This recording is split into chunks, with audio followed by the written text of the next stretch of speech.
मुझे अफसोस है कि हमारे वज़ीर आज़म ने ऐसी बात कही। हमारा इस्लाम, हमारा अल्लाह हमें ये सिखाता है कि सबके साथ बराबरी से चलो। कभी हमारे मज़हब ने ये नहीं कहा कि दूसरे मज़हब को बुरी तरह से देखो, बल्कि हर वक्त कहा कि दूसरे मज़हब की भी इज़्ज़त करो। जिस तरह तुम अपने दीन की इज़्ज़त करते हो, दूसरे दीन की भी इज़्ज़त करो। कभी ऐसा नहीं होगा वज़ीर आज़म कि मुसलमान कभी भी किसी माँ का, किसी बहन का मंगलसूत्र छीनेगा, वो मुसलमान नहीं है, वो कभी इस्लाम को समझता नहीं है। एक शख्स को आप मारोगे तो याद रखना उसमें वो फिर अल्लाह की तरफ से कहता है वो लाखों का कत्ल है, इंसानी कत्ल है। वो कैसा हो सकता है? मैं भी मुसलमान हूँ, मगर मेरे कुरान ने मुझे ये नहीं सिखाया कि दूसरे से नफरत करना। मैं उतना ही हिंदू से मोहब्बत करता हूँ जितना मैं सिख से, मुसलमान से मोहब्बत करता हूँ। मैं समझता हूँ वो भी तरक्की करेगा, हम भी तरक्की करेंगे, उसी से ये भारत उठेगा। इसी the question is what is appearing before us, that they want one nation, one election. How can it be possible in 28 states which are so different?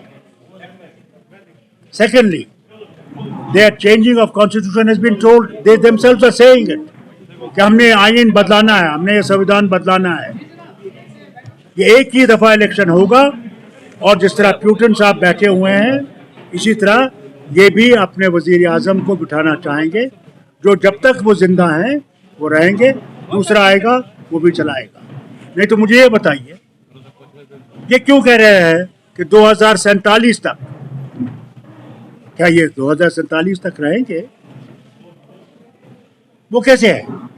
इनने सोच के रखा है कि हमने कोई इलेक्शन नहीं करना और हमने बैठना है इसी कुर्सी पे, जो मर्जी है करना है, और कर रहे हैं।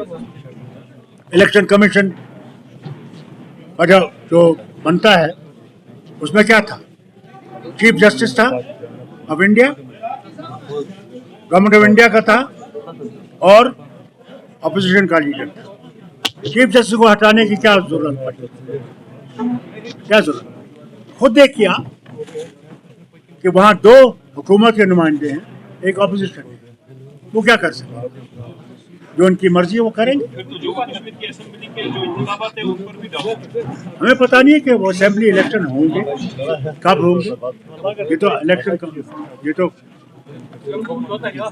सुप्रीम कोर्ट ने कहा है, क्या पता अगर ये जीत जाएंगे तो सुप्रीम कोर्ट भी दबा देंगे, कोई पता नहीं।